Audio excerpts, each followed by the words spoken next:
good morning and welcome to United View. Welcome to your transfer view, where we take a look at the latest gossip, the latest rumours, the latest updates regarding Manchester United ins and outs. Listen, it's the morning after, isn't it? It's the morning after the night before, and it doesn't feel much better just off the back of last night. Luke Shaw's interview was pretty damning as well. I'll talk a little bit about that and just about the state of play at the moment, because it really is that bad. But just to start off with a little bit of transfer news is that Julian Alvarez, the initial kind of discussions have been held, and what's being reported now is a one in, one out, and that's in regards to Martial. Manchester United have supposedly stated their intention to sign Julian Alvarez, which is still rumbling on. To be honest, I'm not completely sold on it. I'm not, but they've stated their intention to sign him, but only once Martial is gone, which is an issue. I mean, it almost makes it seem like we're a little bit cash strapped. They don't want the squad to be too big. They're still not sure maybe if Martial's going to get his move. If you're asking me, this is reported by Alfredo Padula, who's a big journalist out there at Sport Italia, and he's reporting this, and a few other to note as well. And like I said, it's rumor based. It's rumor based, and I just feel like we're being strung along a little bit here with this Julian Alvarez situation, especially with the one in, one out. I know. I mean, did I expect to see a one in, one out policy with our squad so big? Probably not. And Martial definitely wants to go. Lingard could do with going, but has decided to just stay and get a better deal in the summer. It looks like so far. There's been nothing on Pogba. Pogba's sort of delaying his decision till the summer.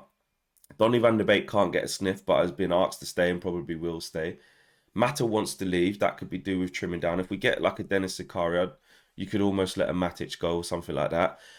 The squad doesn't strike me as a one in, one out. It doesn't. So I'm quite surprised to see Manchester United kind of maybe go down that road if this is true. That's why this feels a little bit off to me.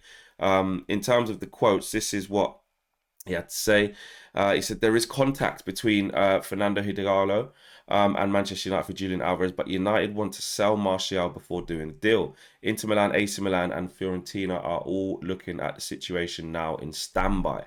And then he goes on to say that in the meeting, Manchester United stated their intention to deepen discussions to sign Julian Alvarez, but made clear that they must sell Martial first. Once Martial's departure is complete, United could pay Alvarez's release clause. So it's could. It's not they will. It's not a definite. It's not, again, it's still very wishy-washy, this deal. And that's why I don't think there's a lot in it. I really don't. I really don't think there's a lot in this one. I just think that he looks like a player who may fit the bill. But right now, guys, after watching yesterday's performance, honestly, we need so much more. It's really alarming. It's really alarming with where we're at. And I look at Luke Shaw. I look at Luke Shaw's interview yesterday and kind of thought, not thrown under the bus, because Luke Shaw is a senior player, but he's not a big talker, is he, Luke Shaw? You've got Ronaldo there who takes the captaincy armband. Why don't they make the captain come and speak after a game like that, or someone like Bruno? I just thought Luke Shaw sometimes might not be, the best at maybe trying to explain things. And I think he got caught up a little bit in the emotion and he let it out a little bit, sort of saying it didn't feel like we was all together. Didn't feel like, players were giving it their all. But then he thought, shit, I better not say that, and kind of backtracked and said, not saying that we weren't giving it, but it just felt like no options on the ball, etc., etc. And some of his quotes were pretty damning if you take them quote for quote, when you take little snippets and kind of bring it to the forefront. He also goes on to say hopefully the manager can, bring some more of his ideas, which in a snapshot looks like basically the players ain't got a clue what's going on. But look, this isn't on Luke Shaw. We don't need Luke Shaw to tell us what we can already see, which is basically what Luke Shaw was saying. They don't look together. They look like their soul's been ripped out of them. Honestly, they just look like rabbits in headlights. They look so scared.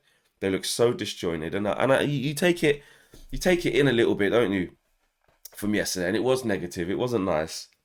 And you just think, where are we actually at? A lot of people are just saying we're in a mess. And we could talk about this January transfer window all we like, but the way that we're playing, we need more than just one. We need more than just an unknown entity fairly unknown entity in Julian Alvarez to come and fix this. We've got to get a midfielder. We've got to get a midfielder. The Matic McTominay thing didn't work.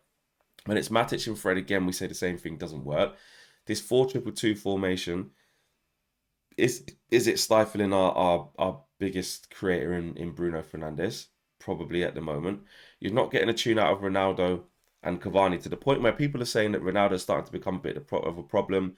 That Ronaldo was a panic buy thing started coming up yesterday, and I still look at it as surely because Cavani was in this as well. Everyone was calling for Cavani to start, and he was crap as well. So surely, I mean, obviously I played striker, but surely strikers aren't as good as their service a lot of the time.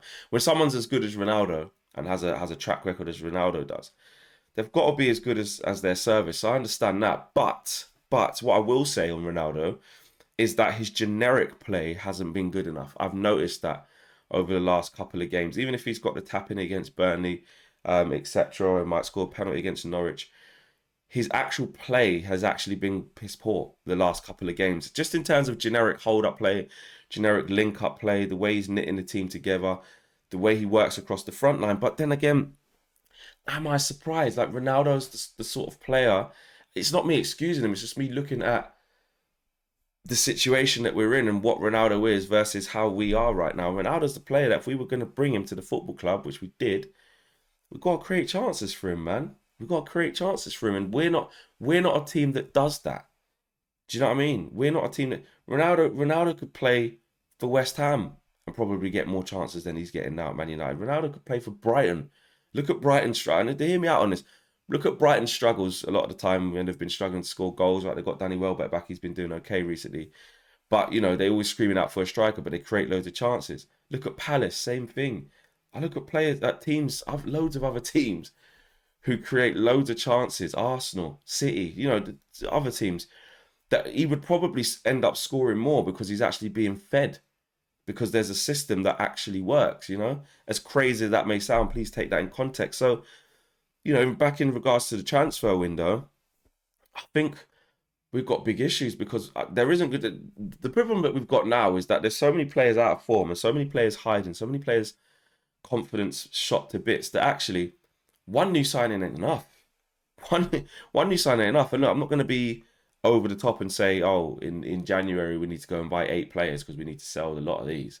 That doesn't work like that. Overall, it does look like we're in a mess and we do need another rebuild, which is completely crazy to say with the money we've been investing to try and get a tune out of these lot.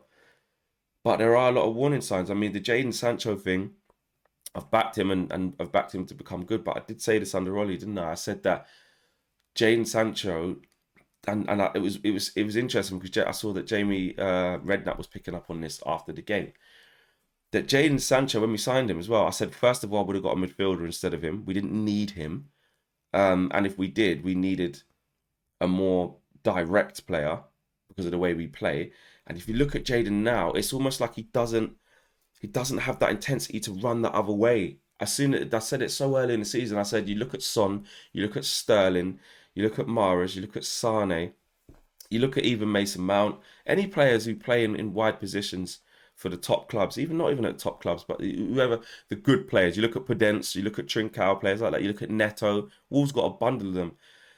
What they're really good at doing is having that yard of extra pace or the willingness to run away from the play, away from the ball in behind defences to cause problems. And the issue that Jadon's got right now, apart from just his confidence and just obviously the squad's not playing well, this isn't all on him, I think is actually his playing style.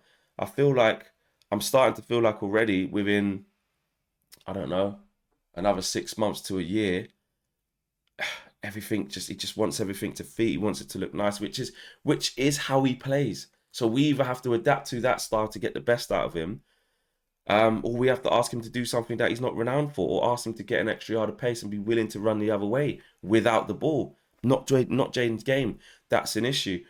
Marcus Rashford right now, I honestly, he came on the pitch. That pass that he had to play to Bruno, easy pass, plays it through to the Wolves keeper, I think, or does he play it out of play? I think he does. I can't remember whichever one it was. Awful, absolutely awful. Bruno, look, I said he should have been dropped, to show who's boss and to show these players that they're not gonna, keep playing in this bad moment. but we need to get him firing again ASAP. I just look at that 4-2-2 formation, and I'm just looking at it saying, you know what, we could really, really do with some width here. We could really, really do with some width. It's too narrow. So listen, that's a quick transfer update this morning. To let you guys know the latest. It seems like a one in, one out situation, and that does surprise me. The Martial situation's murmuring on. And like I said earlier, reported by a couple of outlets that you know, Manchester United need Martial to leave before they look at Julian Alvarez, which I think, take that with a pinch of salt. I'm not really sure, to be honest. I honestly think we're getting led down the garden path with this Julian Alvarez thing anyway, to be honest with you. I can't see it happening. I don't know much about him. I don't think he's going to be much of a saviour. But we'll have to wait and see. We'll have to wait and see. Guys, smash a like on the video, subscribe if you're new. And I'll see you guys again later on today. Peace.